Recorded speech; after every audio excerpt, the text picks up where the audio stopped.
malamu na émission na bino tango ekoki ya koloba politique, tango ekoki ya koloba social, tango ekoki ya koloba mamponomi. Bozolanda biso de partout, bozoli Bakou, bozolanda biso na République démocratique du Congo, bozolanda biso en dehors de la République démocratique du Congo grâce à la chaîne YouTube na bino. En tout cas, boye malamu na numéro ya sika ya tango ekoki nazali nga moko te nazali na coprésentation nandeko Serge Mubia nde to représenter na ye émission ya lelo mais invité na biso ya moko lelo ezali Junior Bokumona o azali président ya Ligue de la jeunesse ya Puna mais aussi président ya fondation JM Fondation na moko lelo nde to kobeta masolo o etali bai politique mais en général il y a politique, il y a République démocratique du Congo. Il y a le bandel qui n'a pas mon côté, Ndeko Serge, Ndeko Boni Santé.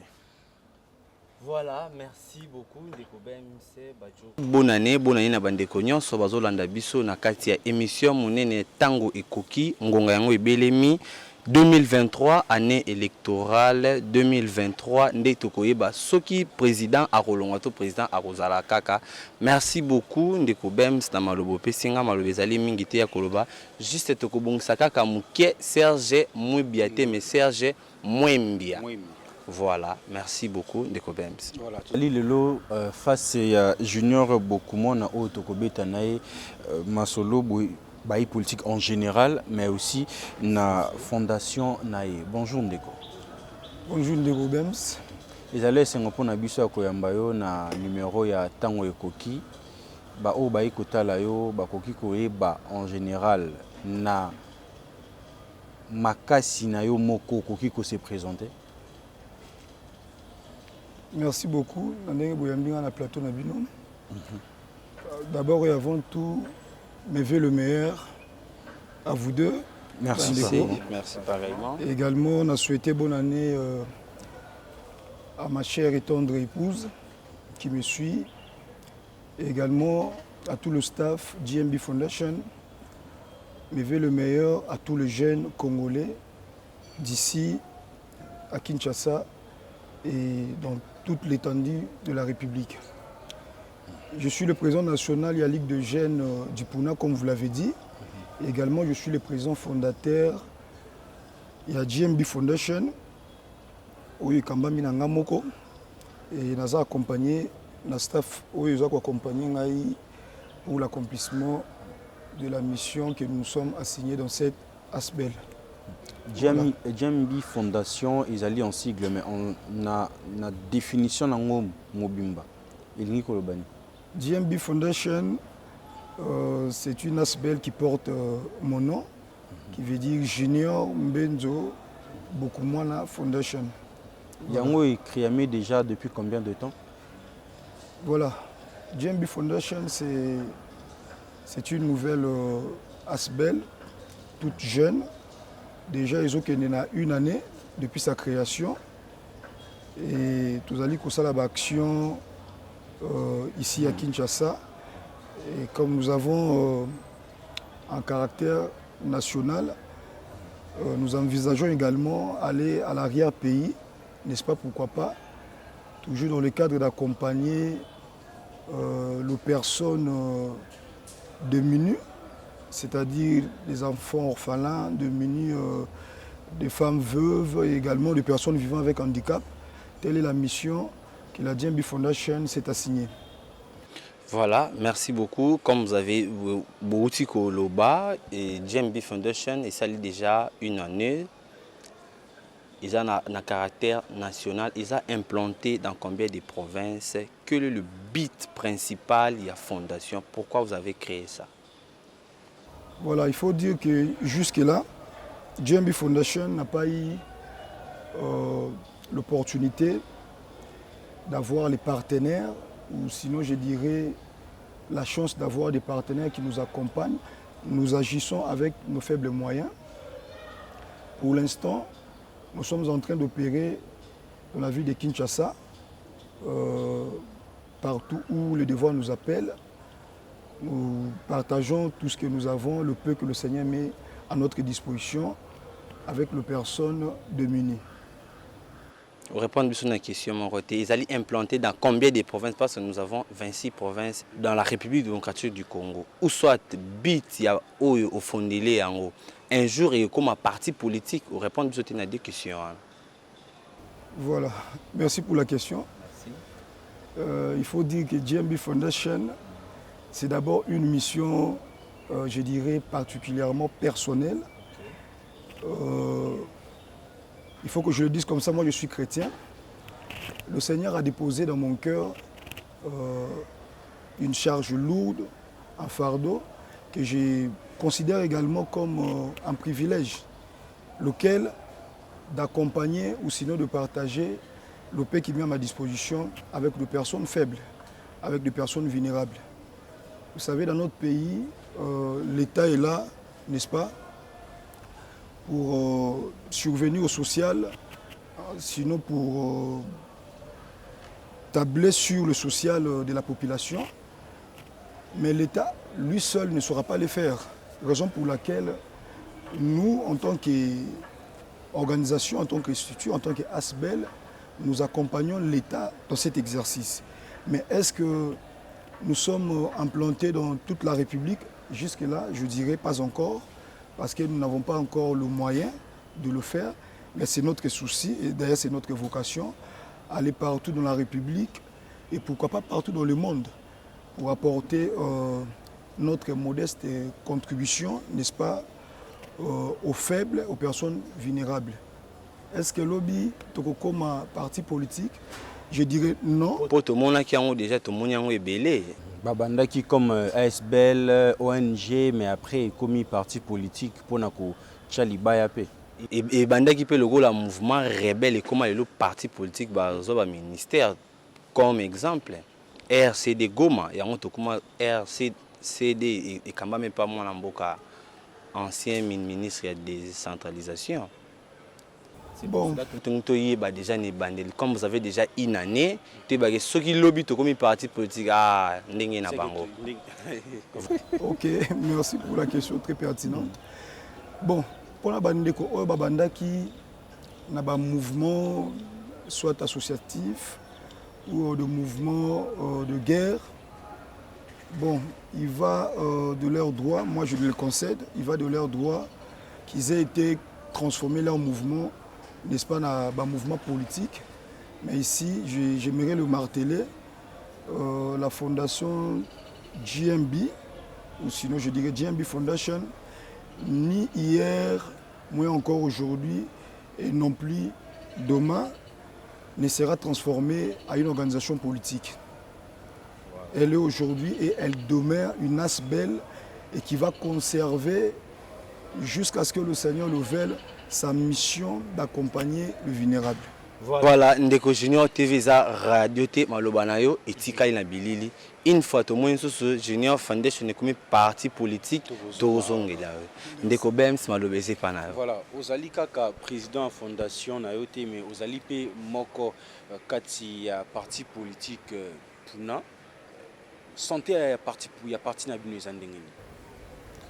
Bon, déjà mes salutations, mes hommages à l'autorité morale, l'excellence, beaucoup moins dans ma poste Élysée, au Azali, vice-ministre du budget, nakati ya gouvernement, il y a des warriors, c'est-à-dire il y a des guerriers, ndege yemoko, tata mokonzi, il y a Ekolo, Félix Antoine Tshisekedi, ndenga lobaki yango, abengi gouvernement et des warriors.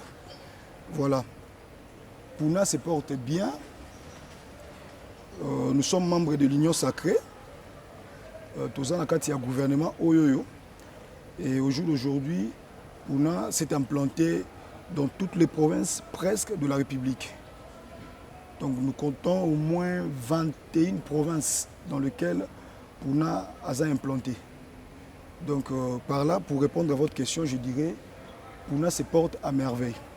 Puna se porte en merveille, mais le coup la parti politique tout le monde a que à chaque fois ça va descente, tout va kindaka pour na implanter il y a bango parti politique ils aura plus na ba visibilité comme mango na ba endemique mais oyo abino parti politique eza parti politique moko boye oyo ewumeli makasi na mboka oyo mais visibilité ezalaka mwa penda makasi te. Pourquoi? Bon, merci pour la question.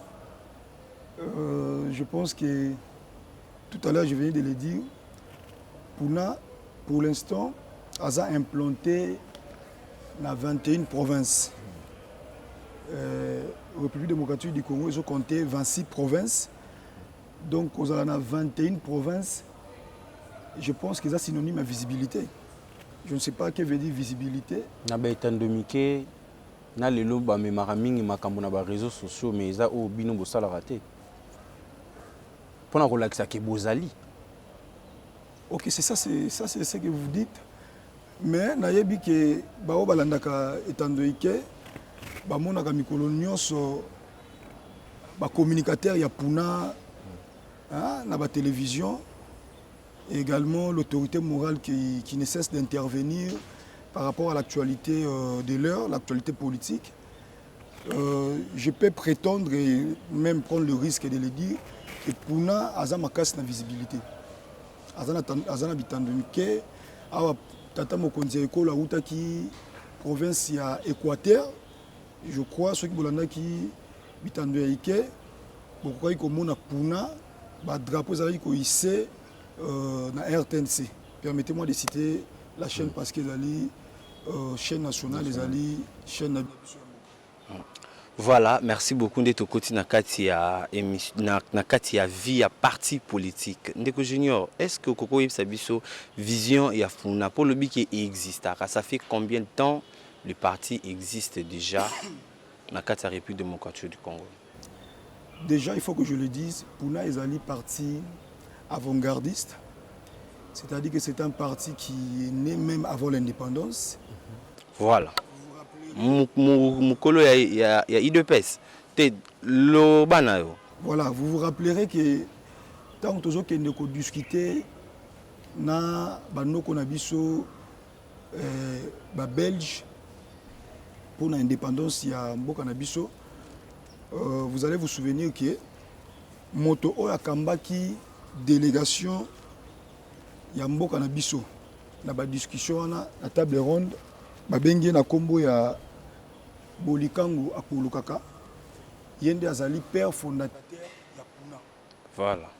Jour indépendance en 1960, Puna ebotama en 1959. Donc ils sont partis à l'éloté, ils sont partis à Kala. Ndenge ndeko lobi yango tout à l'heure, ils allaient partir, ils allaient même mukolo ya UDPS.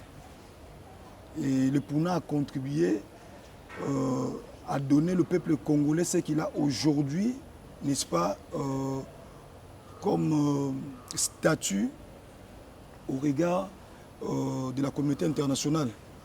Je parle d'un État ici indépendant, d'un pays souverain.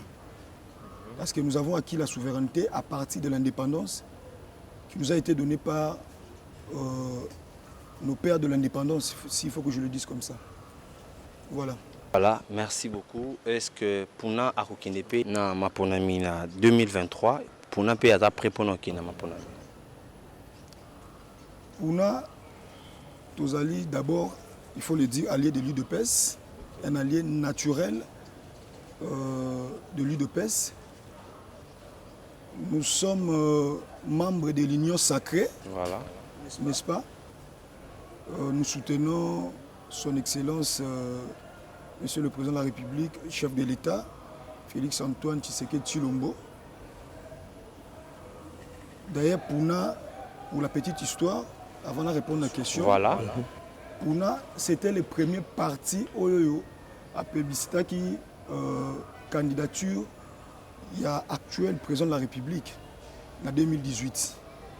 Lorsqu'il y a eu congrès du parti, parce que congrès à parti Ezalaki en 2018, au cours duquel nous avons élu le président national, aujourd'hui l'autorité morale du parti, son Excellence beaucoup moins la Maposo Élysée. Après juste son élection,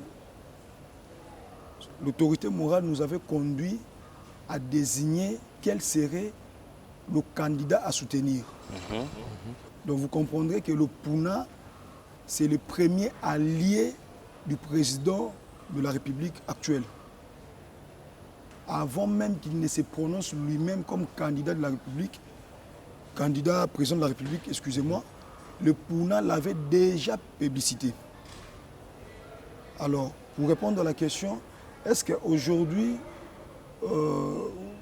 2023, tu as une élection? Mais oui, 2023, déjà, le processus électoral est bandit. Parce que l'élection est enrôlement. Il faut s'enregistrer, il faut s'inscrire dans l'opération. Il y a un enrôlement dans CENI.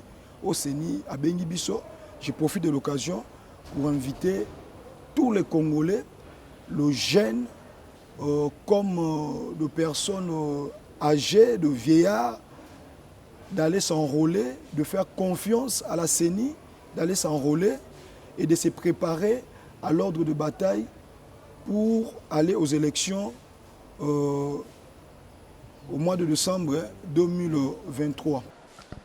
Voilà, ndenge koti na mambo itali seni okoloba nini par rapport ya bande comme sous balobi ki soki toki kozwa carte d'électeur yango ilongezo bima lokola moto akufa. Carte d'électeur yango ezali malamu te, vaut mieux kutu carte d'électeur oyo tozalaki nango kala ke oyo ya lelo ndeko bems na ebite liloba msusu ezali par rapport ya question. Quoi à répondre avant Okay. sa deuxième question. Voilà. Cette question, tu veux qu'il y ait un pays de ça et là, de partout. Bandeko na biso mususu bazali ba allié au baliba misa lokola ba adversaire politique lelo. Moi, je vais rappeler ici que en 2006, IDOPES wazali allé na biso au travers Kondo, le Sphinx, le professeur Etienne Tshisekedi de heureuse mémoire. Élection à cause il y a une irrégularité. Il y a constaté qu'il y a noble, mais j'espère que en son temps, le régime passé s'imposa qui et bafoua qui même revendication il y a eu de pèse, même qui sont dans l'élection au jour d'aujourd'hui, ceux qui baroloba qui est une élection à cause il y a couleur, il y a photo la carte de lecteur. Je suis désolé, ceux qui couleur il y a photo, à quoi ça sert précisément dès lors que les candidats sont identifiés par le numéro, s'il vous plaît. Moi je pense que ceux qui identifient le candidat à la CENI, ce ne sont pas le visage, c'est le numéro. Ce sont le numéro. Parce que laissez-moi échanger avec nous comme ça. Donc, au baza, bama passa, baza misatu, tout baza minei. Ceux qui bangonyo surtout baza ba candidat. Et que yo lingi au voter, au yo yeban naïe. Au voter na photo ton numéro. Partant de cet exemple, c'est-à-dire que Moutakoyiko s'est retrouvé devant un choix au Yassali, pas parce qu'il voulait voter la personne, mais il s'est basé sur un élément subjectif. Mais au jour d'aujourd'hui, comme la CENI retient cet élément d'identification de candidats par les numéros, je pense que ça n'apporte aucune entorse à la démarche électorale. J'encourage tous les Congolais, les jeunes, comme je l'ai dit tantôt, et également de personnes en âge avancé, de soutenir la CENI, de faire confiance à la CENI, d'aller s'enrôler et de se préparer pour cette fois-ci de donner mandat à Fachi pour lui donner la chance de nous prouver de quoi il est capable. Vous le savez, mandat autour de Kanango et qui mandat moko ya majorité hybride. Bandeko photo la vérité. Bandeko bazaki na bandeko oyo ba dirigeaki biso na mandat passé aussitôt lembaki au basalaki biso nyonso ba monisa ki peuple congolais pasi au ba faire souffrir Pardon? Vous rattrapez qui bango sur la union sacrée. Ndeko, la politique est dynamique. Ndeko, je le dirais comme ça, la politique est dynamique. Logique, il y a chef de l'État, logique, il y a Fachi, et Zalaki, il a dit ça, que Aïe était pour nous la chasse à la sorcière. Nous sommes tous Congolais, n'est-ce pas? Nous sommes de croyants. La République démocratique du Congo est composée essentiellement, n'est-ce pas, de la population croyante. Je dirais même à 90%. Namboka na biso toza bandimi oyo tozo tambola kolonisa maloba ya Nzambe. Et moi Namboka Fachi azali chrétien, azali croyant. Ça, le pardon, c'est un créneau pour nous les croyants. Il a accordé le pardon na baimboka oba dirijaki na mandat to na régime o eleki apesi bango opportunité ya ko se rattraper. Il faut le considérer comme ça. En tant que croyant, apesi bango opportunité ba se rattraper, ba zongo sa boyokani na bana mboka. Mais malheureusement, fort malheureusement, tu constates qui mauvaise foi na bango dès le départ, il y a entré Nabokondi, il y a Fachi. Nous l'avons constaté. Mais au jour d'aujourd'hui, toujours senga nabana mboka ba paie sa confiance na Fachi pour lui accorder un mandat, un second mandat avec sa majorité parlementaire. C'est ce que nous voulons. Nous voulons que le mandat prochain, le chef de l'État a une majorité parlementaire qui permettre à diriger sans de personnes qui ont une double face à l'égard de la population. Voilà. Nous sommes proches des élections. Quel mécanisme pour garantir les élections à la fin de l'année? J'aimerais bien comprendre cette question, mais je vais répondre également par ceci. Quel mécanisme que vous, le parti Funa, en tant que leader, est-ce que vous avez une ambition politique par rapport à ce que vous avez besoin? Quelle garantie que vous garantir dans le peuple congolais que l'élection est vous allez bien? Qui n'a pas mis bout au élection 2006, 2011, 2018? Déjà, le peuple congolais n'a pas de courte mémoire. Nous nous souvenons des élections en 2006, où la publication de l'Arabie Saoudite char. Nous nous souvenons également des élections en 2018, tout à l'heure qui vient de se passer il n'y a pas longtemps, des événements récents. Où il y a une publication, il y a une nomination, et non, il y a choix, il y a peuple. Le mécanisme est allé d'abord par le premier élément, confiance. Toujours ça, la confiance, dans mon Mboka Fachi, parce que c'est lui qui nous amène le changement. Toujours ça, la confiance dans les acteurs politiques, au bazo diriger l'institution, au bazali ko soutenir vision, il y a chef de l'État. C'est le premier élément. Le deuxième élément, permettez-moi, c'est de les accompagner à notre niveau. Ici, comme je le fais, je fais appel à la population de s'enrôler. C'est déjà un élément. Et également, je renvoie la balle à la CENI de considérer que ceux qui population apprécient cette institution confiance, c'est parce qu'ils croient aux acteurs qui animent présentement cette institution, que la différence na ba oyo ba kolika. On ne sait pas scanner la probité morale, n'est-ce pas?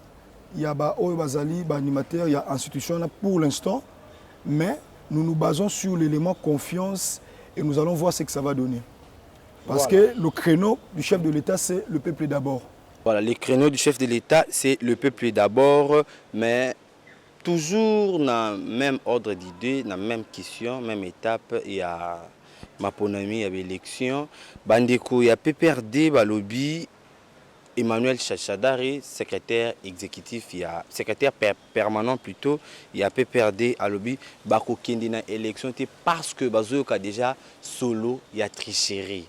Bazo senga na chef de l'État avant Maponami, bazo senga, bazo exiger président et à cour constitutionnelle tant que Félix Antoine Tshisekedi azali na même mise na kati ya cour constitutionnelle mutu ako kata makambu nyonso.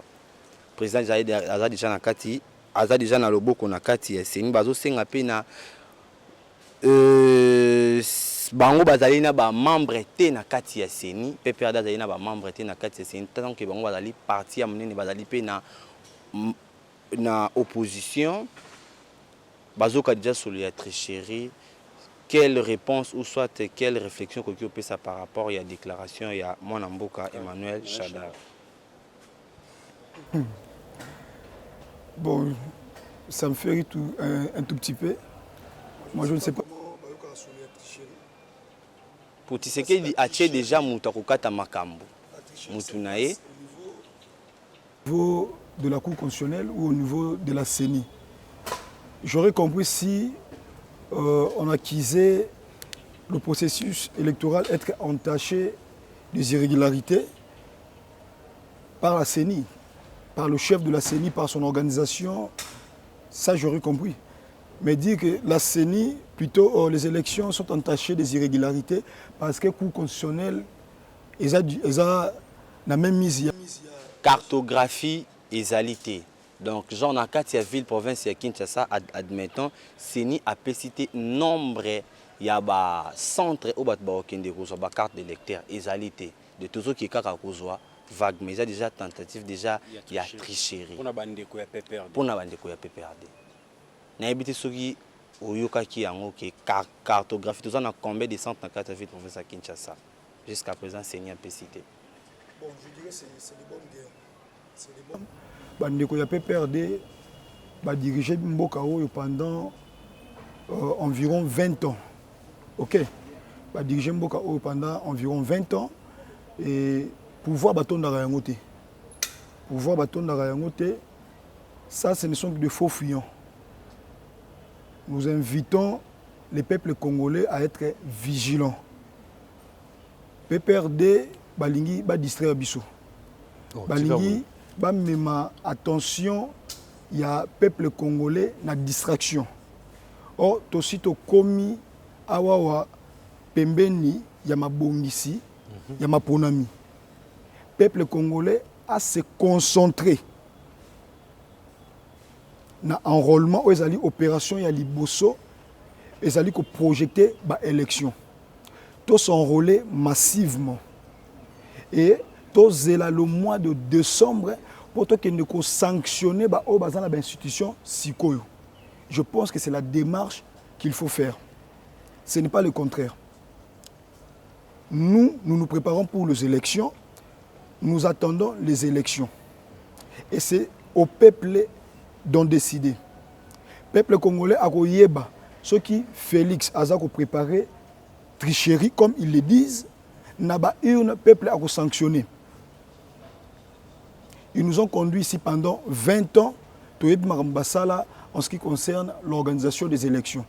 Ça, c'est pire et simple, une distraction. Voilà, la distraction n'est pas un élément clé.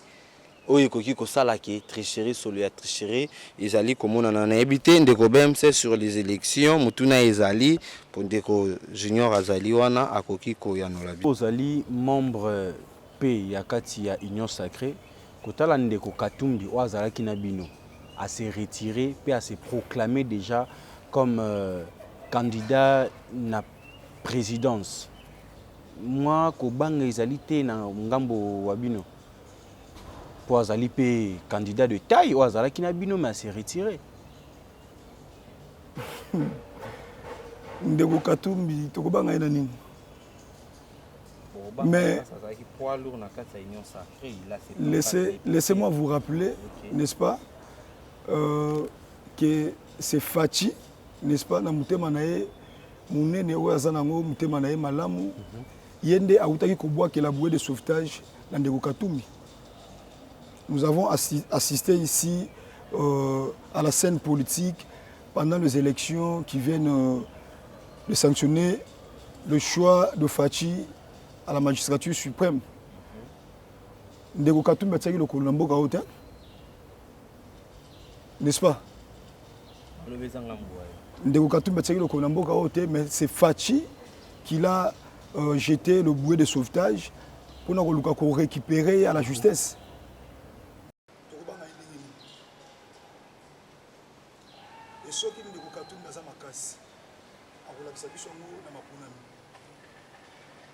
Mais est-ce que vous avez la nécessité de voter loi Tchani pour écarter de Katumbi? Déjà, l'objet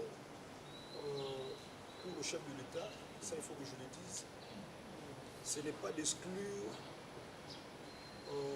l'un ou l'autre pour qu'il y ait Azala élu en 2023.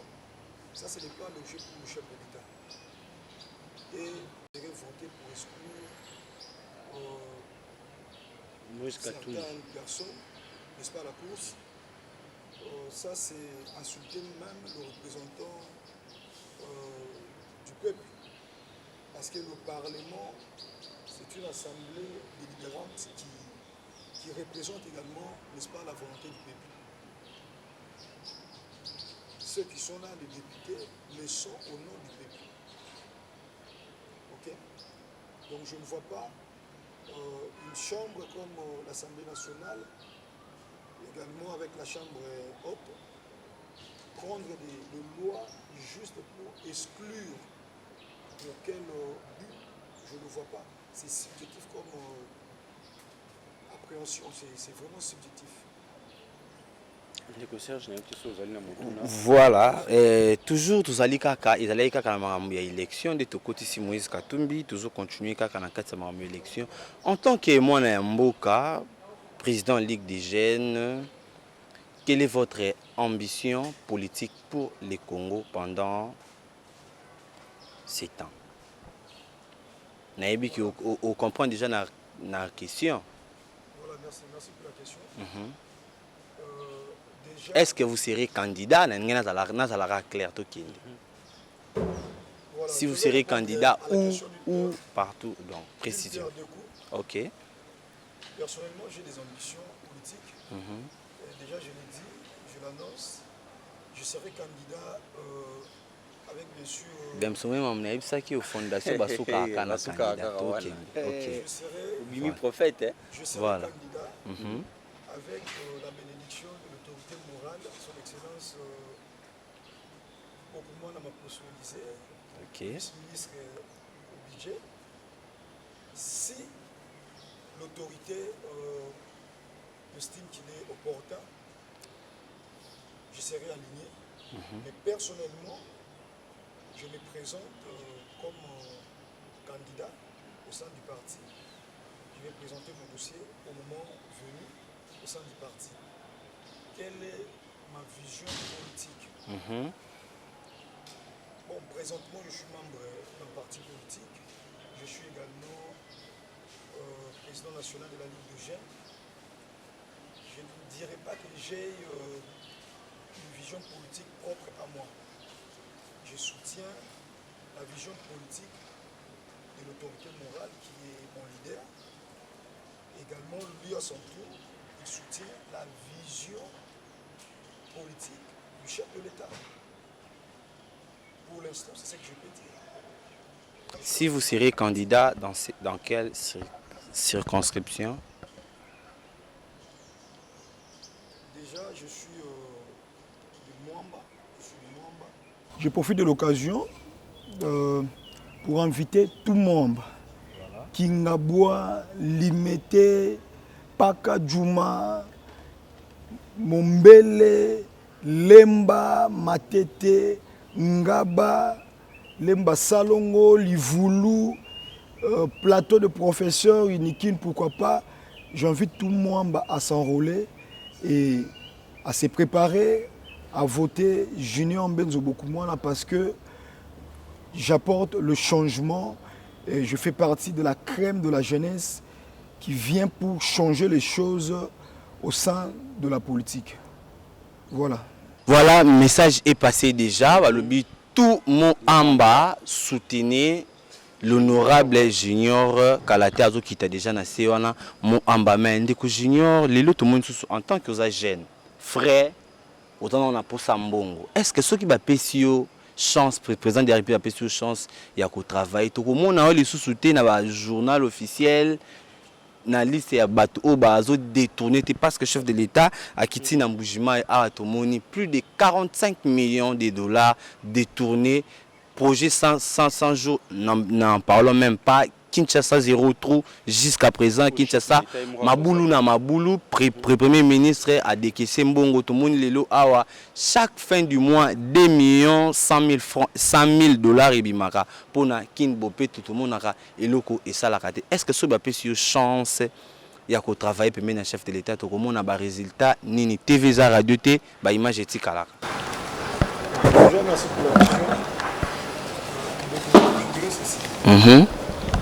Le chef de l'État a eu une vision, il y a instauration de l'État de droit. L'État de droit est là qu'ici, Mboka Oyo, Nibe Koza, le colo à Montonioso. Et il faut s'appliquer le colo à Montonioso. Pour vivre dans Bino Awawa, scène politique, Oyo, je dirais plutôt affaires judiciaires. Il y a 100 jours. Bangonyo Sobabima. On a qui traduit la justice. Justice, ils ont indépendance au Salam Moussala. Lorsque les journaux ou les personnes dénoncent certains faits qui portent à la violation des actes, je dirais, à la violation de la loi, tout court, il est appelé, n'est-ce pas, à la justice, aux procureurs de faire leur travail, de se saisir d'office de ces faits, et puis de mener des enquêtes, n'est-ce pas, pour que les personnes qui sont responsables de faits, dont ils seront reconnus responsables ou coupables, de répondre à la justice. N'est-ce pas? Voilà. Alors ici, moi je dirais tout simplement que l'union sacrée, ce n'est pas une union de malfaiteurs. Ce n'est pas une union où on rassemble des personnes qui ont le talent de détourner de l'argent, n'est-ce pas, au détriment du peuple congolais. Le chef de l'État a pris cette initiative de l'union sacrée pour rassembler tous les Congolais, n'est-ce pas, au niveau politique, pour apporter de leur pierre de contribution, n'est-ce pas, au développement du pays. Alors s'il y a des personnes qui sont citées, qui sont reconnues à la base des détournements, Ndeko Junior Lingala Mouké. Justice et ça la musala na yango. Voilà. Bazous bazawana, justice et zawana, ba magistrat bazali, musala na bango ezali kokende koluka ba infraction et totandi dans la classe, il y a droit que même information au publier dans le journal sans preuve. Information publiée dans le journal et ça a un caractère officiel. De ce fait, magistrat a un droit de recevoir information on a mené une enquête on a à la base de faits qui sont allégués sur sa charge. Bakangaye, bachaye. Mwana mboka Junior bakokanga na bango malamu metoyebi esuka kaka la kokanga moi 3 mois en prison 6 mois après mutonga zongi lisusu Liberté provisoire. Liberté provisoire a promis devant la jeunesse ici au palais du peuple il n'y a pas longtemps.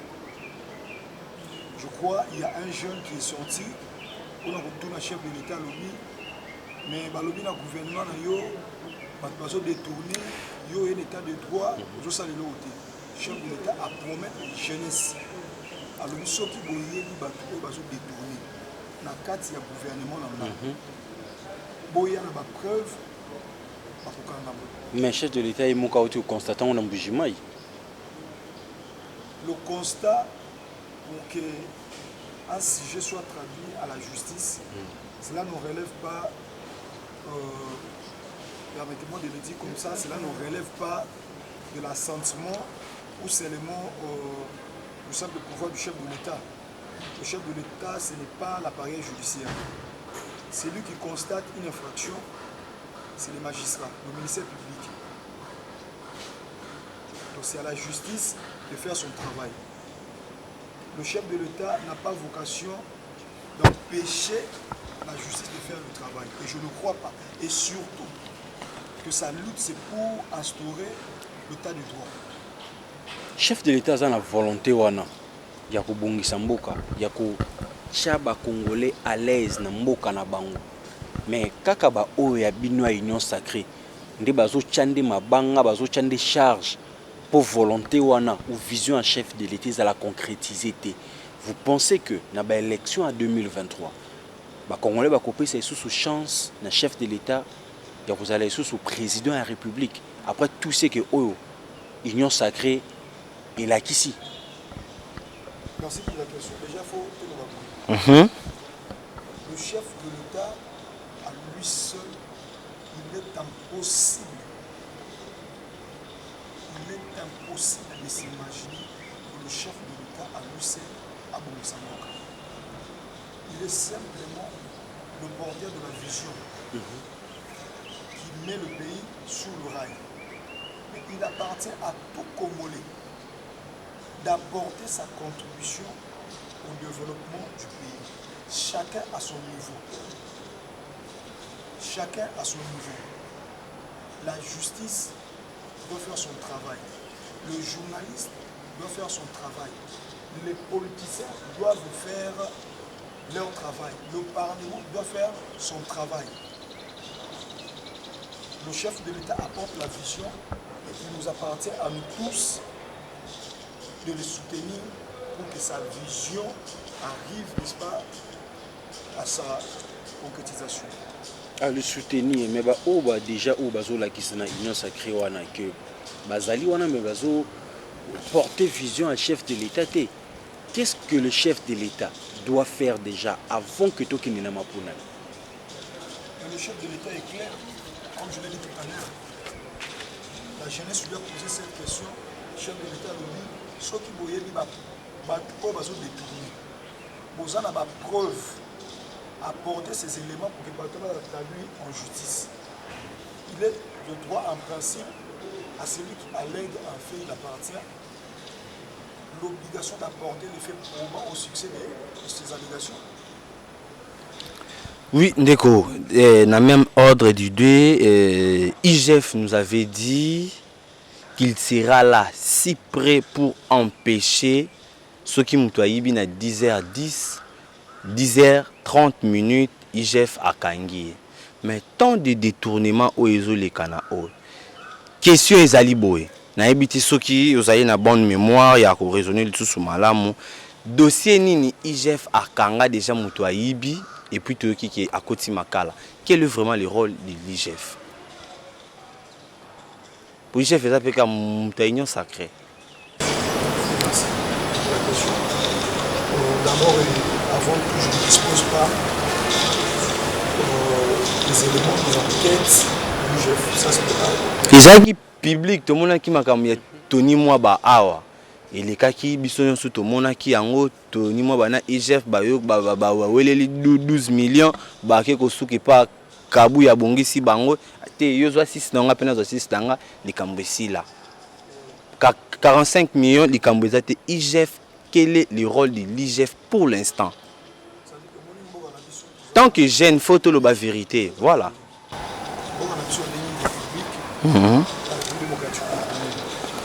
Merci.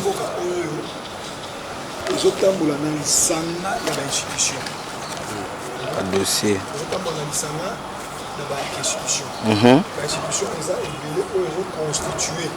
Voilà. Vous avez la présidente de la République comme institution, Azala, mission pour ça la France, c'est bien ça. Vous avez le Parlement comme institution, vous avez la mission pour ça là, où c'est le Parlement, et ça là, et aujourd'hui, le gouvernement, également, justice. Ok, les causes et tribunaux. IGF, vous avez service où ils ont dépendre directement de la présidence. Voilà. Nous sommes dans les amis pour enquêter sur les dépenses, n'est-ce pas, de gestion des finances publiques. Voilà. Alors, ce que l'IGF a constaté, la chef, la gestionnaire, a détourné. IGF a la mission. IGF a la cachot, IGF a un rapport. Et éventuellement, à transférer, allais-je dire, à amplier service judiciaire, tout appareil judiciaire. Ça dépend de quelle personnalité ou de quel gestionnaire, ou la chef m'a fait reprocher, soit détournement. Lorsque le chef dépose son rapport, il appartient, n'est-ce pas, aux cours et tribunaux ayant pris possession du dossier des accusations portées sur un gestionnaire de faire son travail. Et surtout que la justice, je dirais, les cours et tribunaux jouissent de leur indépendance. Le chef n'a pas un pouvoir sur les magistrats et sur les juges. Ce qui est chef à Sali Moussala Naye, Ndeko Alingeti, à Soukiwana. Voilà. Il y a la Moussala, il y a justice, il y a Rosambisa pour établir des faits pour aboutir soit pour quitter, tout pour condamner le monde. C'est comme ça que ça se passe. Donc il n'y a pas accusé du chef. Domaine sécuritaire. Enquête et qui a publié l'enquête en défaveur. Na moto moko to azaki ko gérer mbongo et que moto na kangami te to kozonga la alingeti te. Musala na yesuki wana. Voilà. Merci beaucoup Ndeko Bems Bajoko. Dossier sécuritaire pour que voilà to kota siko na dossier sécuritaire enfin que to silisa émission na biso M23 nako le canal au bango na le poteau ndenge yemora lo baki en français lobby. Et si l'objectif du M23 était de conquérir les espaces, aujourd'hui je serais basé à Kisangani parce qu'il n'a pas d'armée pour nous stopper. Colonel John Imari Nzenze. Moussala ya bazo dénigrer déjà force armée congolaise. Si le M23 avait pour objet de conquérir le pouvoir, les territoires, Anakakota déjà qui sangana, il a déjà rafalé déjà. Bon, là, je dirais tout simplement, comme l'a toujours dit le gouvernement et également le chef de l'État, que ces mouvements de guerre, c'est un mouvement terroriste. Le mouvement terroriste n'a pour seul objet que de semer la terreur. Moi, je ne lui fais pas dire ça. C'est vous qui me rapportez ces propos. Ça, c'est une paire de manches. N'est-ce pas? Azani na objet morote, ouais, il y a l'ingezali ko violer ba maman, ko violer ba ndeko na biso basi, ko égorger ko boma. Et là, la communauté internationale est interpellé. Il se définit lui-même comme un mouvement terroriste. Ok. Alors, si vous dites Azo minimiser... Force armée congolaise. M23 c'est quoi? M23 c'est un contingent. La force reste à l'État. Nous continuons à soutenir nos forces armées congolaises. Le chef de l'État a lancé un appel à tous les jeunes de s'enrôler à l'armée pour défendre l'intégrité du territoire, pour défendre nos mamans, pour défendre nos sœurs et frères, là où les atrocités se passent, là où la terreur est sémée par le M23, ces mouvements des terroristes, tels que définis par son dirigeant, tout à l'heure comme vous le dites. Nous encourageons le jeune à s'enrôler dans l'armée pour défendre la patrie. Et j'invite ici tous les jeunes et tous les Congolais à l'amour du patrie. Voilà, je ne connais pas l'origine de ce monsieur.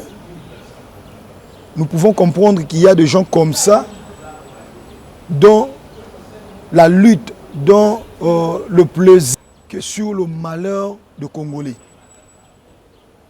Il n'a aucun poids à faire face à l'armée congolaise, si ce n'est que le Rwanda et autres soient derrière lui. M23, c'est comme Tinkoukou qui demande, je ne sais pas moi, une rencontre footballistique avec le Real par exemple. Permettez-moi, Tinkoukou, c'est une équipe du pays, n'est-ce pas? C'est un club du pays. Fait pas le poids avec ça le ne Real. fait pas le poids avec le Real. Ouais, c'est un match gagné d'avance. Et il connaît qui est derrière lui quand il tient ce genre de propos. Et là, nous pouvons tous confirmer que le M23, c'était un mouvement de terroristes. Eko Junior, mingi ya ba oyo bobundaki na bango na lutte pendant si longtemps, étant que jeune, tomoni chef de l'État a récompensé bango, ebele ba komi ba PDG, ba CPA et tout, mais yo s'est retrouvé parmi ba liste bateau ba nomakité. Étant que lutteur wana jeune aussi, rôle banini pour makambo. Kisi yo toloba. Merci pour la question. Pour moi, que ça c'est trop dire. Voilà. Déjà, pour l'histoire, je suis président de la Ligue de jeunes du parti, membre du comité directeur de la Ligue de jeunes du Rassemblement, également membre du comité directeur de la Ligue de jeunes de Cache. Donc, oui, je le reconnais. Déjà, d'ailleurs, il faut ici dire coup de chapeau, merci au chef de l'État, parce qu'il avait promis de travailler avec le jeune. Également, il a tenu sa parole en associant le camarade avec qui nous avons lutté pour cette alternance. Les uns sont devenus des ministres, ils ont été nommés ministres, les autres, comme vous l'avez dit, le membre du conseil d'administration, PCA et consorts, et puis certains de mandataires en fait en général. Bon, nous continuons à faire confiance au chef de l'État parce qu'il a montré que c'est un homme qui tient à sa parole. Il n'est pas tard, l'on dit vaut mieux tard que jamais. Voilà. Merci. Donc, le deuxième mandat, pour récompenser. Il n'est jamais Le tard. premier mandat n'est pas encore fini. Le deuxième mandat plutôt. Le premier mandat n'est pas fini. Tu remets les gens à Souka. Vaut mieux tard que jamais. Personne ou des sujets qui ont l'amour de la patrie, excusez-moi, je suis désolé. Vous savez, si les Congolais, nos frères du PPRD avaient l'amour de la patrie, nous aurions eu à constater que parce que Mboka na biso est en insécurité dans tel coin du pays, nous nous associons au chef de l'État pour soutenir Mokonzi Mboka pour to bengana munguna oyo aza kotungisa Mboka na biso na bandeko na biso kuna na est. Voilà. Ils ne peuvent pas dire tokende ba élection te. Les élections, c'est le moyen, le seul, l'unique indiqué par la Constitution de notre pays pour accéder au pouvoir. Peut-être que bango lokwa ba mesani na je ya kokabulaka pouvoir na nzela ya ba consultation ba dialogue ba lingi ba mema biso na nzela wana. Po ba yebi ke peuple congolais si alemba bango. Peuple congolais a coupé sa bango lisusu chance te. Raison pour laquelle balingi baluka un bouc commissaire balingi baluka opportunité nini to se retrouver sous na cadre moko oyo ya kosolola o bango ba mesana na yango pona ko kabola pouvoir likolo ya mesa. Nous sommes derrière le chef de l'État. Tozo soutenir chef de l'État. Tokokeni na maponami. Nous avons été avec eux depuis 2006. Insécurité zalaka na STT. L'élection tout récemment. 2018. Vous le savez, vous avez été ici au pays. Si du moins vous avez été au pays. Boyebi Makambu et Salema à Est, en ce qui concerne les élections. Dans quelles conditions, dans certains coins du pays, les élections se sont tenues? Voilà. Nous sommes derrière le chef de l'État. Nous disons oui aux élections 2023. Bandeko na biso, il y a PPRD, bayebi ke baza suna confiance, il y a PPLT, baza lisusu na base T, yango babandi ko luka, ba faux fuyant. C'est ça la vérité. Il y a des tribus congolais, bango na bango, on ne sait pas les causes, na message nous lancer na population ou d'ailleurs na province ya Ituri bazali pour souffrir na population zali précisément na ville et na mboka ya Bunaga na pe na Kiwanja. Voilà, merci. On a bandeko na biso o bazwami na est ya mboka o bazali victime. Il y a agression, il y a Rwanda et accompagné avec ses alliés, le milice M23 et consorts. Tous de cœur en Bino, tous allés soutenir Bino et aussi faire, tous allés continuer à encourager bandeko nyonso oyo bakanisi que bakoki ko soutenir chef de l'État. Ou bakoki ko soutenir mboka na biso la République démocratique du Congo na nzela ya armée ou bakoki ko intégrer armée toujours continuer ko encourager bango to bengi bandeko na biso plus particulièrement il y a province il y a Équateur, je parle ici du Grand Équateur parce que vous le savez bien ndeko tango ba Belge bayaki na mboka na biso baponaki ba soda ou bazalaki mapinga ya makasi ezalaki na Grand Équateur. Alors nous continuons à marteler ça, toujours invité bandeko na biso ya Grand Équateur ba intégrer armée massivement pour na kopesa mpifo pour na kopesa makasi na forces armées na biso pour que to bengana munguna libanda ya territoire na biso. Tout ça de cœur na bandeko na biso il y a est toujours continuer à soutenir bino dans nzela ya mabondeli et puis na musika moralement également et puis to yebisi bino ke to kotika bino te. Voilà pour le conflit communautaire. Ici je vais inviter le chef traditionnel ou le chef coutumier Banfumu ya mboka. Voilà. Na kosenga na bino bo céder na ba manipulation te.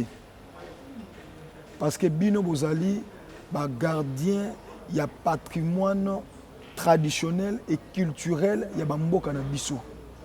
Ba politicien verré ba ya ko manipuler bino te pour une ou autre raison pour na ko semer ba querelle, ba confusion, ba conflit entre biso na biso ba imboka.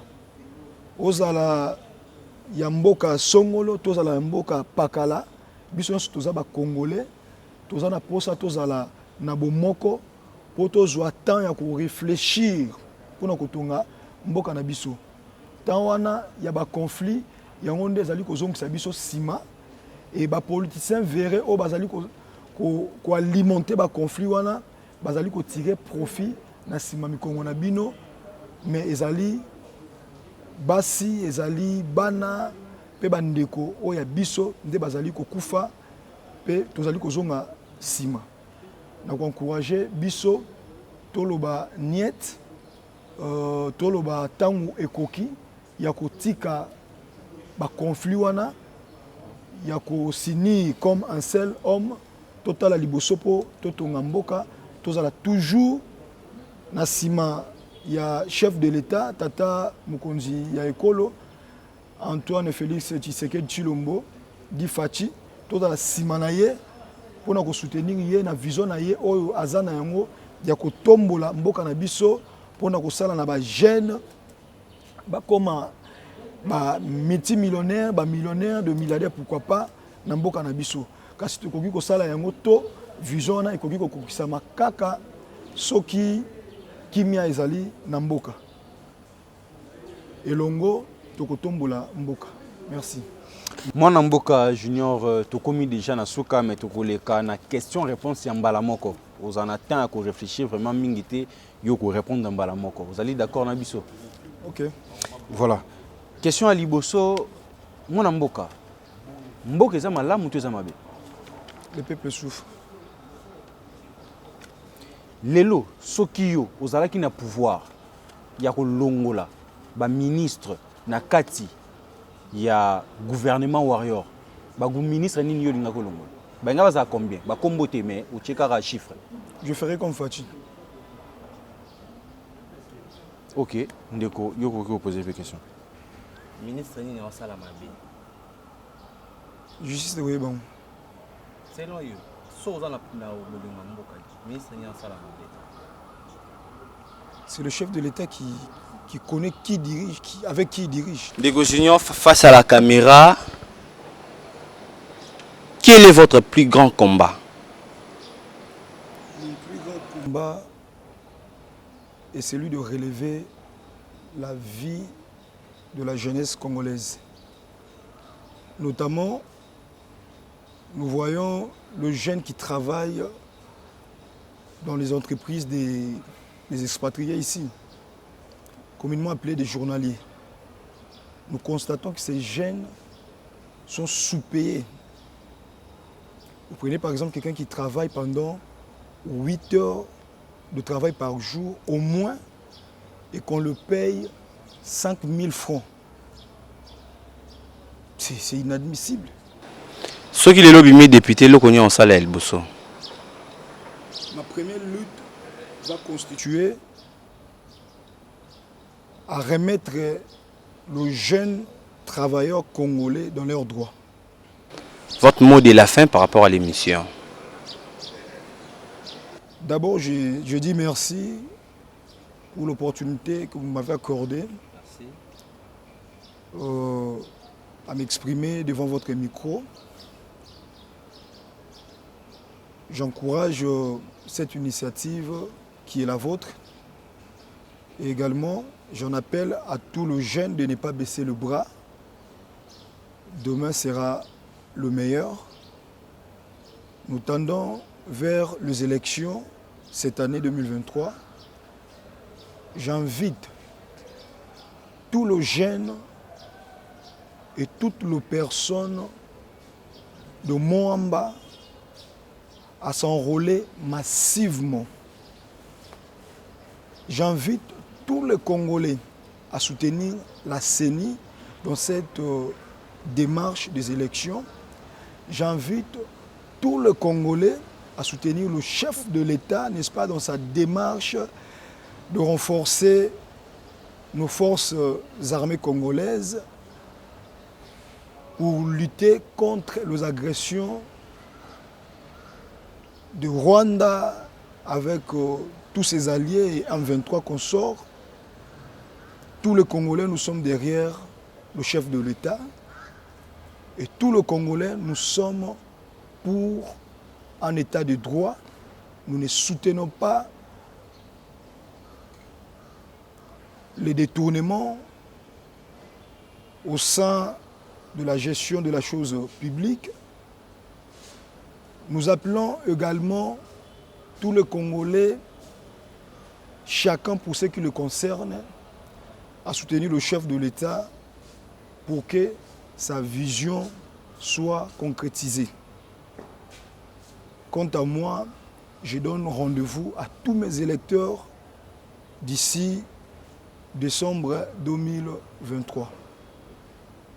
Bonne année à tous les Congolais. Mes vœux le meilleur. Que Dieu vous bénisse. Voilà, merci beaucoup. Vous étiez nombreux, plus de 5000 abonnés sur YouTube et sur Twitter. Plus de 7000 personnes, vous nous suivez sur notre page Facebook Tango Ekoki. Plus de 6000 abonnés sur YouTube et dans nos chaînes partenaires. Il y a TNT, Canal Plus. Bozala Kebele, abonnez-vous massivement dans notre chaîne. Abonnez-vous massivement, abonnez-vous massivement. C'était votre humble serviteur Serge Moura à la présentation. J'étais accompagné avec mon frère Bems Badjoko. À vous la parole. Voilà, Minga Roloba sous ses alités. Nous assure que Ndeko Serge Alobi déjà Nyonso. Ba numéro ezawana pour na ba suggestion beaucoup qui ko benga pe beaucoup qui kokomela biso et ko sala bien makasi. Bye bye et on se retrouve à un prochain numéro.